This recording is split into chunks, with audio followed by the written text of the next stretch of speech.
হরে কৃষ্ণ। ভাগবত কথামৃতে সকলকে জানাই স্বাগত। ভাগবত কথামৃত যদি আপনাদের ভালো লাগে তাহলে অবশ্যই চ্যানেলটি সাবস্ক্রাইব করে দেবেন। ভিডিওটি স্কিপ না করে পুরোটা শুনুন, আশা করি ভালো লাগবে। হরে কৃষ্ণ, হরি বল। জনিতায় আজ 2 তারিখ ডিসেম্বর 2025। প্রতিদিন অনলাইন সৎসঙ্গ শুরু করার আগে আমি আমার গুরুপাদ পদ্মে শ্রীচরণই তুকি ভক্তি প্রার্থনা করি। ভক্তি সিদ্ধান্ত সরস্বতী গোস্বামী প্রভুপাদের শ্রীচরণান্তিকে শতকোটি ভক্তিপূর্ণ প্রণাম জানাই। শ্রী শ্রী শ্যামদাস ও চরণে দণ্ডবত প্রণাম এবং অহিতুকি ভক্তি প্রার্থনা করি। সমস্ত গৌরাঙ্গ পরিবারের সকল ভক্তকে জানাই দণ্ডবত প্রণাম। সকলের কাছে আমি কৃপা এবং আশীর্বাদ প্রার্থনা করছি।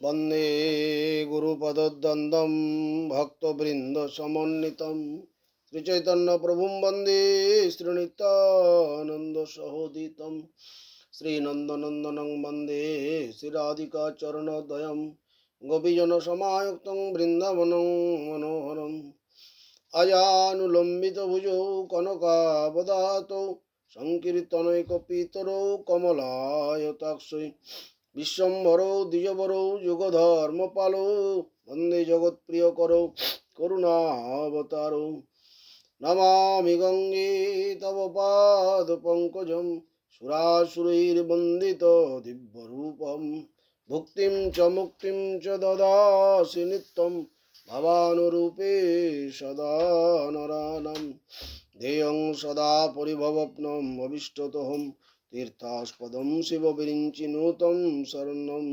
प्रणतपालं भवाब्धिपोतं वन्दे महापुरुषते चरणारविन्दम् भागीशजस्य वदने लक्ष्मीर्यस्य च वक्षसि यस्यस्तेदसंवित्तं नृसिंहमहं भजे गङ्गातरङ्गरमणीयजटा कलापं गौरी निरन्तर विभूषित वामभागं नारायण प्रियमनङ्गमदापहारं वाराणसी पुरपति भज विश्वनाथं श्रीकृष्ण चैतन्य प्रभु नित्यानन्द श्री अद्वैत गदाधर शिवासादि गौरभक्तवृन्द जय रूप सनातन भट्ट रघुनाथ श्रीजीव गोपाल भट्ट दास रघुनाथ नारायण नमस्कृतं नरं चैव नरोत्तमं देवीं सरस्वतीं व्यासं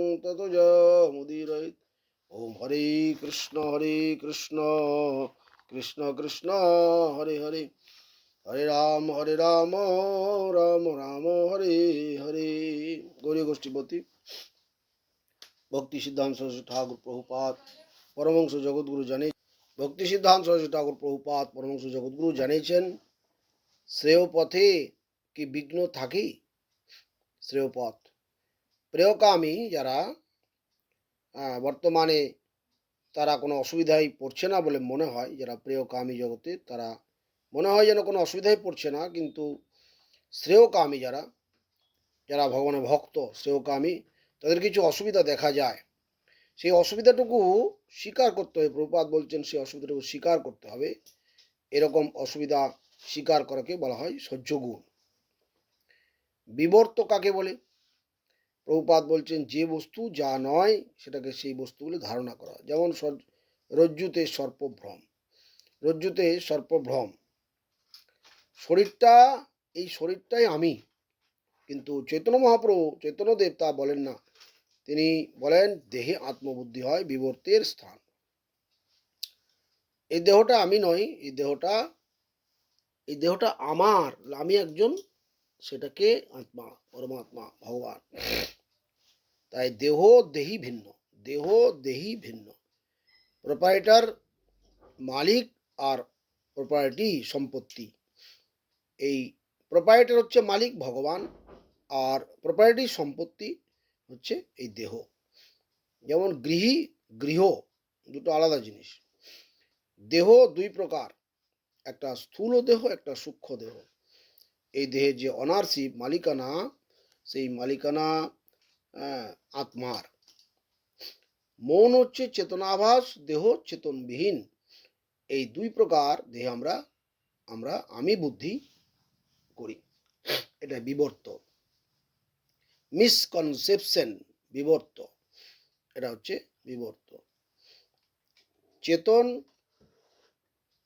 ও অচেতনের মধ্যে ভেদটা হচ্ছে যে জড়বস্তু চেতন, অচিত বস্তু, অচেতন বস্তু। জড়বস্তু নিতে পারে না, জড়বস্তু রেসপন্স করতে পারে না, কিন্তু চেতন বস্তু রেসপন্স করতে পারে। চেতন মানে আত্মা, সকলের মধ্যে যেটা রয়েছে, দেহ হচ্ছে জড়, অচেতন, আর চেতন হচ্ছে আত্মা। মানুষ কি পরজগতের কথা বলতে পারে?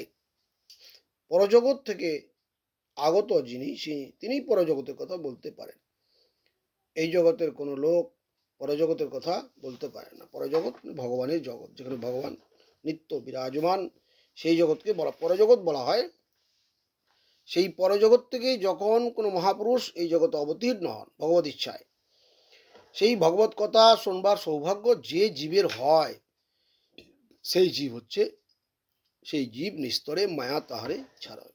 সেই জীব নিস্তার পায়, বৈকুণ্ঠের সন্ধান পায়। বৈকুণ্ঠ জগতের কথা যে কেউ বলতে পারে না, সে গুরু কৃপা যার আছে তিনি বলতে পারেন। ইহ জগতের, এই জগতের যে প্রচার প্রণালী, বিচার প্রণালী, এই এই জগতের বিচার প্রণালী দ্বারা সেই পরজগতের বিচার প্রণালী গ্রহণ করা যায় না। ট্রান্সেন্ডেন্টাল আর হচ্ছে ফিনোমিনাল। ট্রান্সেন্ডেন্টাল হচ্ছে অদর্শজ, যেটা ইন্দ্রিয় দ্বারা এই জগতে আমরা ইন্দ্রিয় দিয়ে যা কিছু দেখি, যা কিছু করি, সব ইন্দ্রিয় দ্বারে। এর দ্বারা কখনোই সেই ভগবত বস্তুকে, ট্রান্সেন্ডেন্টাল অদর্শজ বস্তুকে জানা যায় না। এই জগতের হচ্ছে সব ফিনোমিনাল, অক্ষজ। ইন্দ্রিয়জ জ্ঞান, ইন্দ্রিয়জ জ্ঞানের দ্বারা আমরা জানতে চেষ্টা করি। এর দ্বারা ভগবত তত্ত্বকে, ভগবত তত্ত্ব বিজ্ঞানকে জানা যায় না। তাই যে মানুষের কপাল ভালো, সেই জীব বৈকুণ্ঠ থেকে আগত মহাপুরুষ সন্ধান পায়। সবাই সৎ সম্প্রদায়ভুক্ত সদ্গুরুর চরণাশ্রয় করে হরিভজন করতে পারে না, বলছেন। তাই চৈতন্য মহাপ্রভু কি বলেছেন?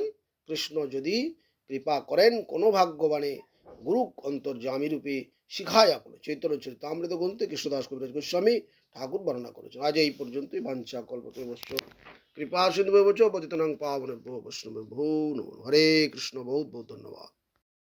এই ভাগবত কথামৃত যদি আপনাদের ভালো লাগে অবশ্যই কমেন্টে জানাবেন।